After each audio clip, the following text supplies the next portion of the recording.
কলকাতায় নারী চিকিৎসক ধর্ষণ ও হত্যার ঘটনায় যখন উত্তাল পশ্চিমবঙ্গ, তখন ভারতের মহারাষ্ট্রে স্কুলে যৌন হয়রানির শিকার হলো 4 বছর বয়সী 2 শিশু। স্বাস্থ্যকর অল টাইম ফ্যামিলি কেক, সব সময় অল টাইম হেলদি লাইফ। নিজ স্কুলেই ক্লিনার দ্বারা নিপীড়নের শিকার হয় তারা। এই ঘটনা জানাজানির পর প্রতিবাদে ফেটে পড়ে স্থানীয়রা। রাজ্যের বিভিন্ন স্থানে শুরু হয় বিক্ষোভ। মুম্বাইয়ে ট্রেন স্টেশন অবরোধ করে প্রতিবাদ সমাবেশ করে হাজারো মানুষ।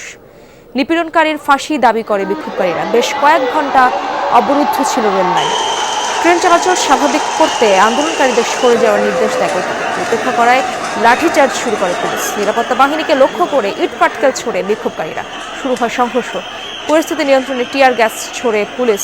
সন্দেহভাজনকে আটক করেছে পুলিশ। দ্রুত বিচার কাজ শুরুর আশ্বাস দিয়েছে প্রশাসন।